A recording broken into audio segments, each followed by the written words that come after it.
things, which increases the seed plant, and then the next year to be able to use that plant then to eat the food, right, to make the food from that as well. All of those things God supplies.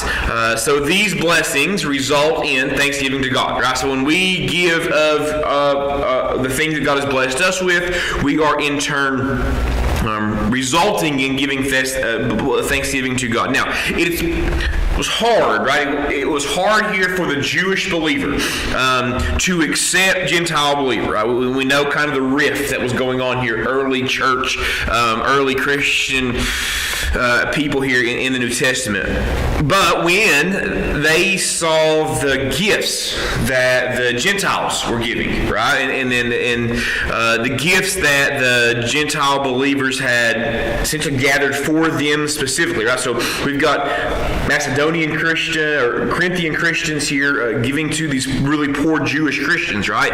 And the Jewish people saw the gifts that the Gentiles were giving.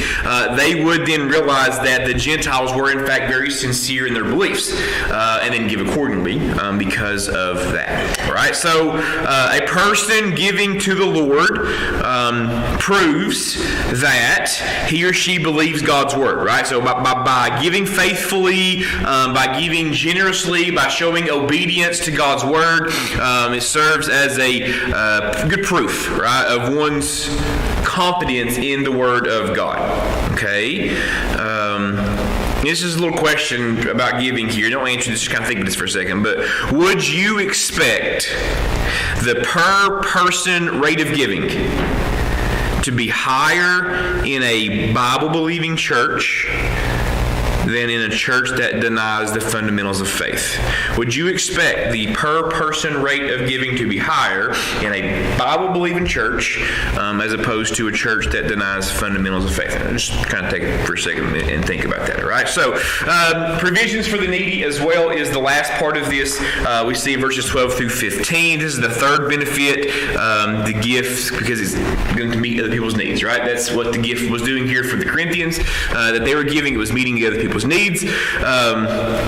It was, of course, meeting the poor believers in Jerusalem there. And as verse 12, you'll see here, for the administration of this service not only supplieth the one of the saints, but is abundant also of any thanksgiving to God. So this was supplying the want of the saints here. This was a practical benefit of giving this offering, right? There was these people were in need. They had nothing. And this was food, clothes, all the things these extremely impoverished people needed. They could see the practical use of that because it was of the provisions that it was providing. Now, we may not think of giving as ministry at times. We may not think about it in that way. But Paul very much did, right? The giving of the things the Lord has blessed us with is very much a ministry that we have, and that's how Paul described it as well. He looked upon this giving, this ministry of giving by the Gentile churches to the Jewish churches, and then the Jewish Christians in turn are going to come to love the Gentile Christians, right, and accept them and pray for them because of this gift. Verse 12, whiles by the experiment of this administration they glorify for your professed subjection unto the gospel of Christ and for your liberal distribution unto them, and so amen, and by their prayer for you, which long after you, for the exceeding grace of God in you, thanks be unto God for his unspeakable gift, right? So Jewish Christians accepting the Gentile Christians blessing the Jewish Christians because of the gift, the Jewish Christians accepting the Gentile Christians and praying for them. We see how this whole thing kind of works together and kind of works hand in hand. So in the early part, right, of 2 Corinthians chapter 8, Paul referred to Christ as an example of giving. And he concludes this section in chapter 9, to refer to Christ again in verse 15, right? Thanks be to God for his unspeakable gift, right? And he reminds them one more time of the gift that God gave to the readers here of the letter to the Jewish Christians, to us as well, right? The example that God gave. And so therefore we should be thankful for the material blessings that are meeting our daily needs, but most of all be thankful for Jesus Christ, right? Who meets our spiritual needs. Okay? So that finishes up chapter 9 and about giving. Now I want to get into chapter number 10, which is lesson number 11, and the theme kind of changes a little bit, right? It's going to kind of alter a little bit here. Paul's being very, for a chapter and a half, 2 chapters now, talking about giving and the blessings of giving and all these things, and how important it is, and how you can bless, God will bless you and people through you, and it's being very much motivating and uplifting. Okay? Theme shift here in chapter number 10. And this lesson, Paul points out the criticism of Corinth as how they have they essentially are have and will accuse Paul of being weak and cowardly. Okay, there were some criticism that Paul was taking from the Corinthians here, and this whole chapter. Well, that's the whole chapter. The whole chapter talks about handling and how we should be handling criticism. Okay, so this is kind of about handling criticism in the correct way. Okay, God wants us to handle criticism in a godly and constructive manner. All right, and that's kind of what Paul's going to get into here with this chapter. All right, so let's move into this. Go ahead, Jeff. Come up there. All right. The more you serve the Lord, the more you will be criticized. Anybody, I won't make you stand up, but if you agree with that statement, just raise your hand. The more you serve the Lord, the more you will be criticized. Okay, everybody is in agreement with that. This what they wanted. This beginning of this lesson wants you to, let me read this to you, all right? Make this statement and have the learners that you all line up on one side of the room that disagree with that and one side of the room that don't disagree with that. I don't know that many people would disagree with that, but anyways.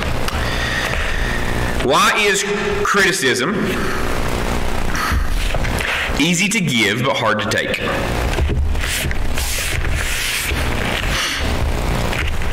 Why is criticism easy to give but hard to take?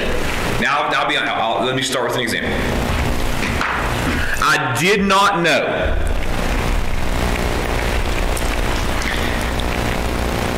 until I got married that I needed somebody in the passenger seat of my car to tell me when to brake, how close I am to the car in front of me, deer that are on the side of the road, and then I'm going too fast. I did not know I needed that until I got married. Right? Why is criticism so easy to give but hard to take? Pride gets in the way. Pride gets in the way. I mean, nobody likes to be wrong. Nobody likes to be wrong. That's a fair point. How has criticism affected you? Or are you better or worse because of criticism? Okay. Sometimes worse. Okay.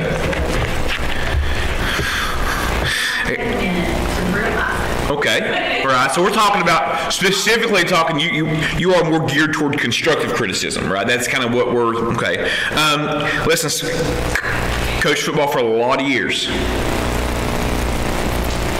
Highly criticized, a lot in my day, right? And what I have found, I don't consider myself to be an expert on anything, but I have been criticized a lot in my life. And I have found that both constructive criticism and not constructive criticism are ways in which we can put into practical practice living the correct Christian life that Christ has called us to. Because you got to think, for an example here, the times in which Christ was criticized. Was Christ oftentimes criticized? Yes. Right? All the time, right? We've been going over it in Sunday mornings now for a while, right? The Pharisees, they were just Sadducees, they were just constantly trying to find ways to criticize and to make Christ make a mistake and slip up, and he was going through all these things, okay? So, criticism is a part of ministry, and now not just ministry like people, up here or Wednesday night ministry. Criticism is just part of your life, and you are a living minister of God. You're a living ambassador. We've seen that now in Corinthians as well. So handling criticism the correct way does not come naturally. Okay? Paul answers his critics here in chapter 10. That's what he's going to do. He's going to answer his critics. And in answering those critics, he gives us examples as well on how to correctly handle criticism, both constructive and non-constructive, right? Because sometimes people just don't like you and they just say stuff to you, try to make you mad. It happens, right? And there's a way in which we have to handle that as well. And some people can be overly critical. Sometimes we need people to be critical of us. So there's a whole way of, a lot of things here that we're going to kind of mention and talk about. Now, were Paul's critics in Corinthian, were they fair to him? No, they were not, right? They falsely accused him of quite a bit of stuff. A whole bunch of wrong things, right? And Paul obviously, or previously, he's already dealt with some of the charges that they brought against him and some of these falsehoods and all this stuff that he's being critical about. Chapter 10 then discloses his reply to 2 more false charges. Right? So Paul's dealt with this once. He's been criticized actually several times in Corinthians, and he's already dealt with it and kind of explained to them and handled it the correct way. Well, apparently he was still having to deal with these criticisms as well. Both of these replies that Paul gives, both of these things are very necessary because Paul needs to defend his apostolic authority that he has, that God has granted him, God has given him for the Lord's work. Okay, so first 7 verses of chapter 10. So we're going to be dealing here with some criticism. First 7 verses. Now I, Paul, myself beseech you by the meekness and gentleness of Christ, who in presence am base among you, but being absent am bold towards you. But I beseech you that I might not be bold when I am present with that confidence, wherewith I think to be bold against some, which think of us as if we walk according to the flesh. For though we walk in the flesh, we do not war after the flesh. For the weapons of our warfare are not carnal, but mighty through God to the pulling down of strongholds, casting down imaginations, and every high thing that exalteth itself against the knowledge of God, and bringing into captivity every thought to the obedience of Christ, and having in a readiness to revenge ye all disobedience when your obedience is fulfilled. Do ye look on things after the outward appearance?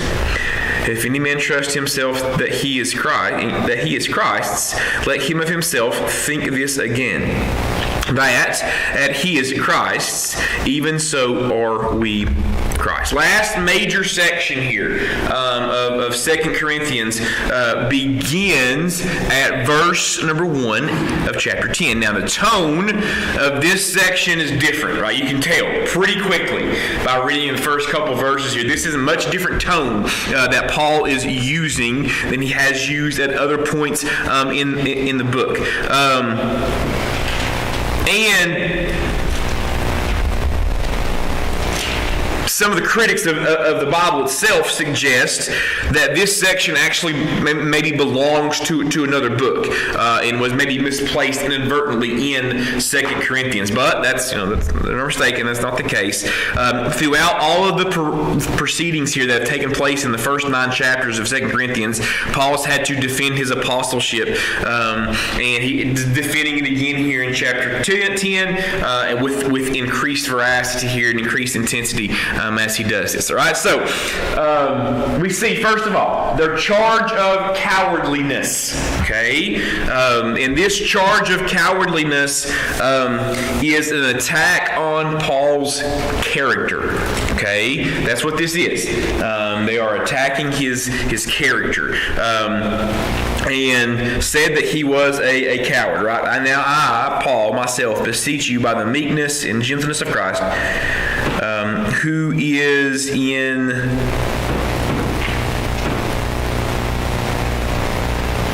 presence. Sorry, I lost my eyes there for a second. Presence and base among you, but being absent toward you. Okay. Paul's critics said he was a coward and implied also that they would have respected him more if he had been more assertive and aggressive among them. So Paul, because of that assertion, was forced to defend himself and use his apostolic authority. And that's why he starts verse 1 of chapter 10 the way that he does.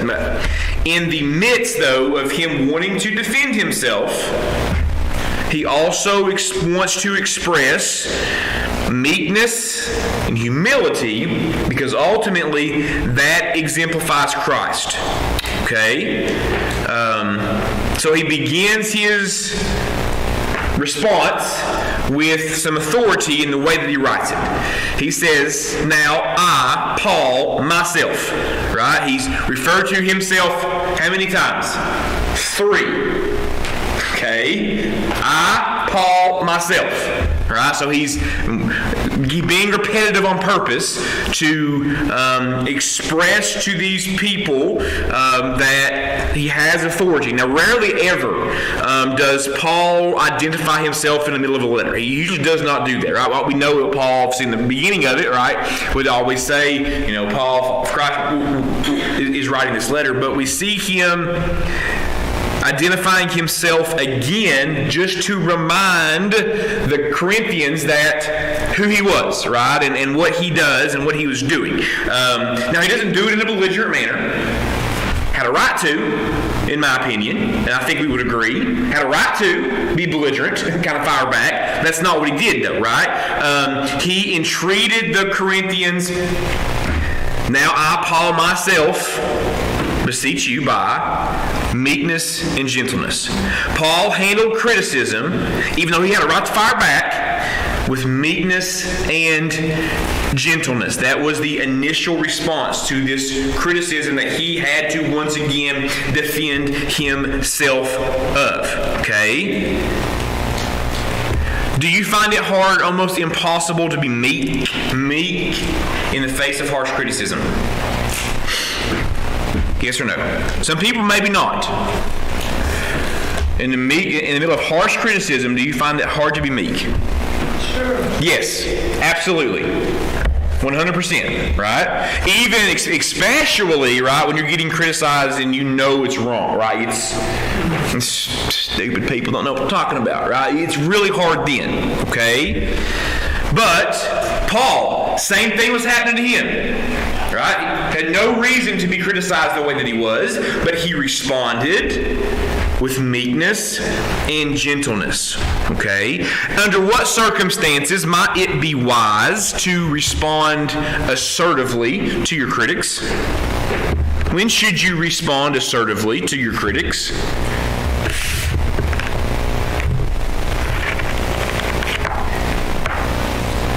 When whose reputation is on the line?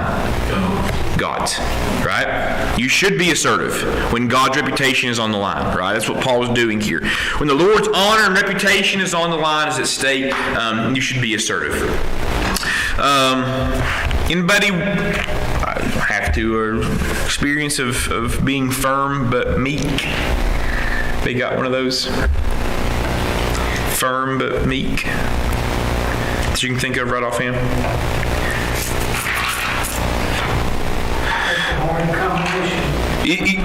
Absolutely right, it is. It is extremely hard. It's a difficult thing very, very difficult thing to do.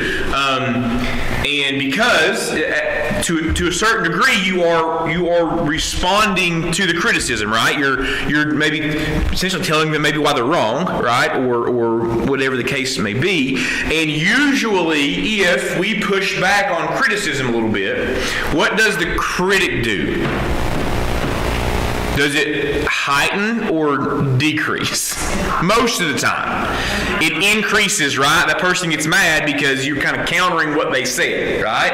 And then it becomes worse a lot of times, right? But it's important to remember to stay calm, assertive, and meek, gentle, because that's the way in which Christ handled those things as well, most of the time, right? We know the one instance when he rode into the temple and things, he got a little heated, but he had to, right? He had to assert himself in that way, because who was he defending?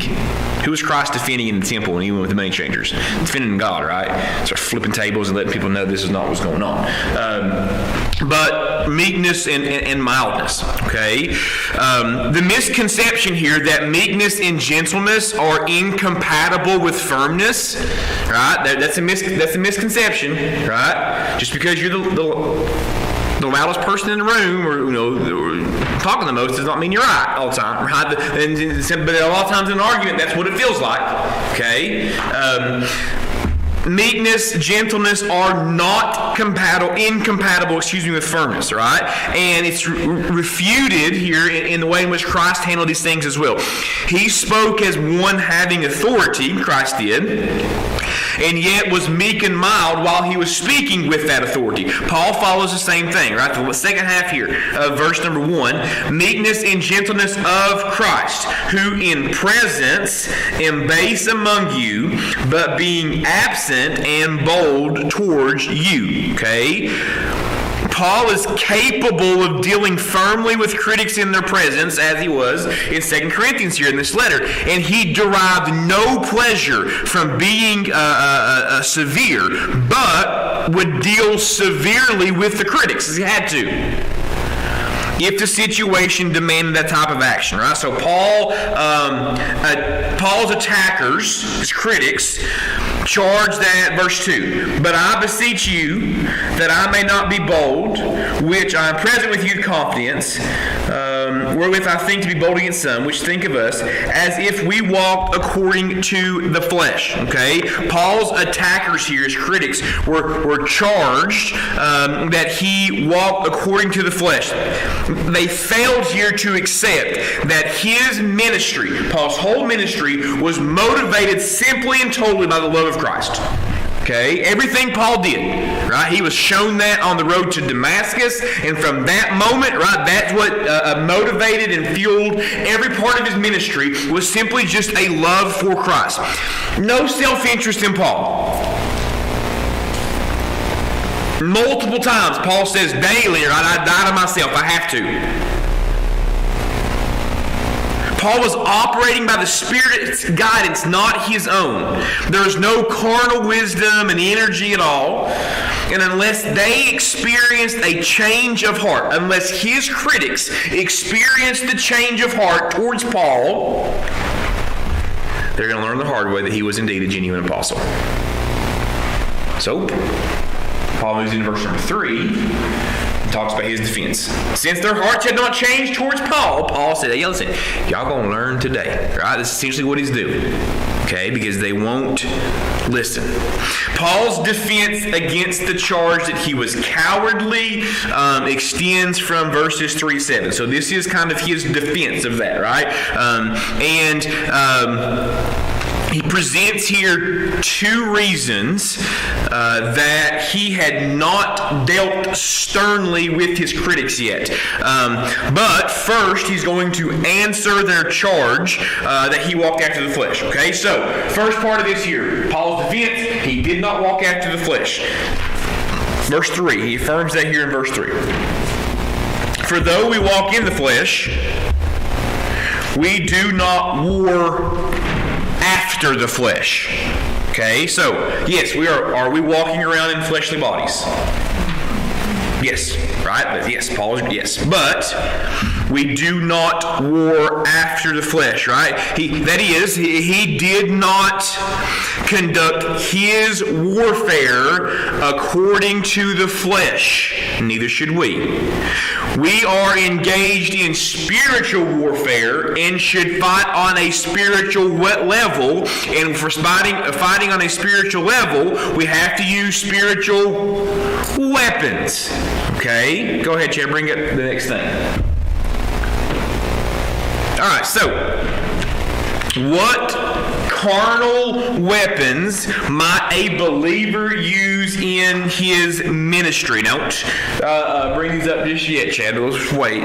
What are some carnal, fleshly weapons that we as Christians might use in our ministry? Right? And when I'm talking about our ministry, I'm not talking about this, what we do here. Our ministry is our testimony that we have. So it's day-to-day living. Okay? You got a ministry. All of us do. It's day-to-day living. Right? What are some things that are used that could be used carnally in a believer's life?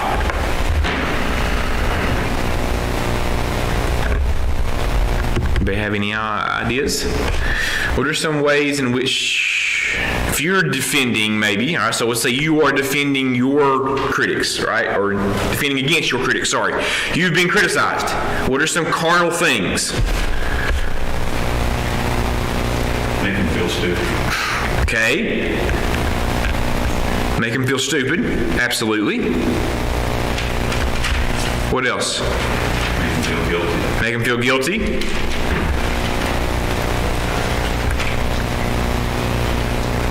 I got 3 of them up here. Point out their problems. Point out their problems. I got 3 of them up here. Go ahead, Chad. I hope they pop up. Cleverness. Make them feel stupid. Charm. Make them feel guilty. Forceful personality, right? And that's kind of just pushing on them. And those are all ways in which carnally weapons we may try to use. What happens to the ministry of a Christian who relies on carnal weapons to carry out the ministry?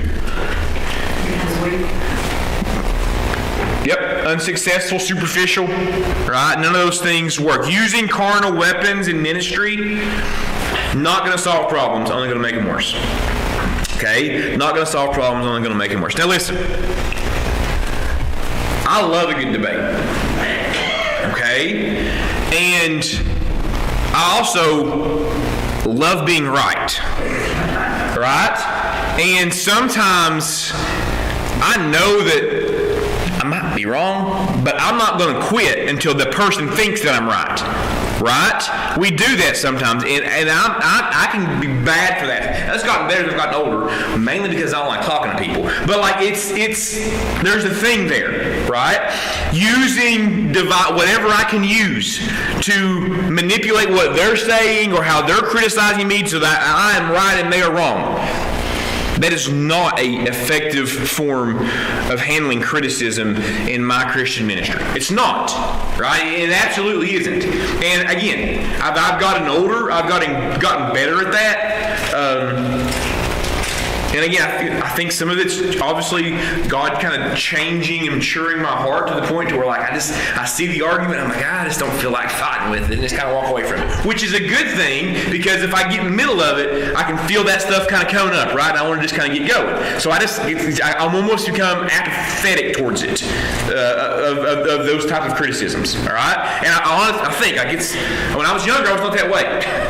I was ready to go anytime, whenever. And I think it's the way God maturing me and changing my heart towards those things, because using that forceful personality to make things line up to how I want them to line up, all right? Go ahead and see.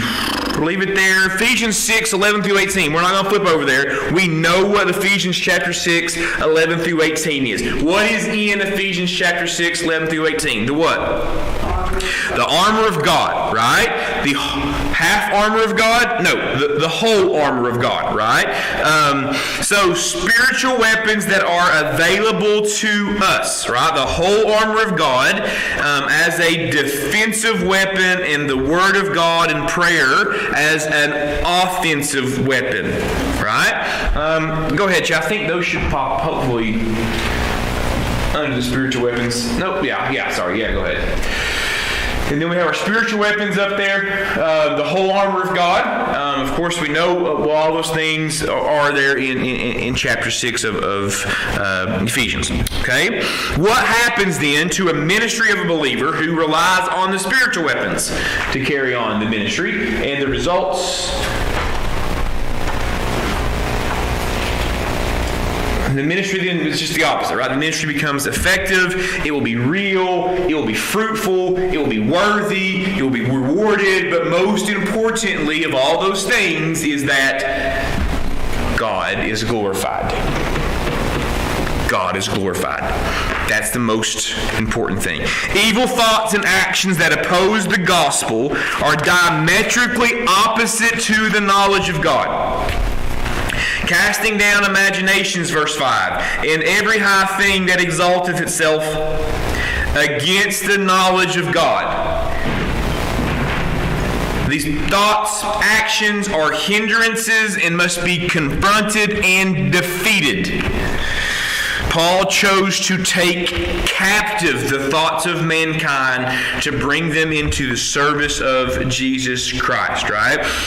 Bringing into captivity every thought to the obedience of Christ. Go ahead, Chad. So first thing here, right? Paul answers the critics and tells them that he does, in fact, not walk after the flesh. Next week, we'll start with Paul's second thing here in verse number 6, is that it kind of tells him that he didn't want to be severe with all of them. The second reason here, he didn't want to kind of lash out against them and be so hard and be so critical of them, even though they were being very, very critical of him, right? He doesn't fire back with the criticism in a severe way. And that's what we'll kind of get into next week, and then we'll move right through. Gets his bias decided, and then he answers the second charges in verses number 8 down through 18. He gives another response for it, and then we kind of finish up with pushing past criticism. All right, now I'm a little early, not really, but yeah, kind of. Lesson 11 is going to be done next week. Okay, which means that only 2 left. So we're looking end of September, middle of October, depending on how windy I get sometimes up here, to be done. So we're going to go somewhere else, right? We've done 1st, 2 Corinthians back to back, so I need some suggestions on books to study going in here into the fall. And you know how this works. I don't care what it is. I want something that you all want to study that makes it much easier on me. Anybody have any suggestions? I'm going to just maybe kind of direct you towards Old Testament, just because we've been in the New Testament for a while now. Not that one's better than the other, right? But just kind of go back to something, a little Old Testament here for a while. Does anybody have any suggestions on things that... The only thing is... let's not do Genesis, okay? Because we did that a couple years ago, and y'all know how I get when I get into Genesis chapter 1 and 2. Anybody have any suggestions? Miss Jane, do you have the book over there with you, the paper? I'm always around, so I was looking at one that there was like Leviticus, Numbers, Deuteronomy. haven't done Leviticus. We haven't done Leviticus, Numbers, or Deuteronomies. Okay. None of those have been touched. None of those have been touched. We didn't do Joshua. No, I haven't. We've done Judges, I know. No, no one's touched Joshua. I'm afraid of. Did you do Joshua? When did you? Didn't you do Joshua not that long ago? No, I've done portions. Okay. What else is Psalms? We did the Minor Prophets. And we did David. We did divided. We did David. We've done Daniel. It's been a long time since we had Daniel. We did. It was a long time ago. That was one of the first ones because I pulled that back out to go to camp a couple years ago. But you did Daniel. When did you do Daniel? Wasn't that long ago? Has it been a couple years? We did Kings back in 2014. We did Kings. I did the divided kingdom, but we never reunited them.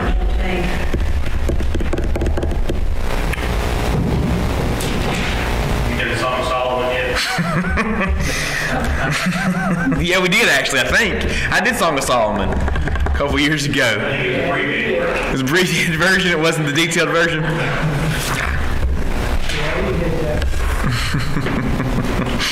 Anybody have any suggestions here? Anything they'd want to do? Exception Song of Solomon. I've actually had the book for that. I think I did that several years ago.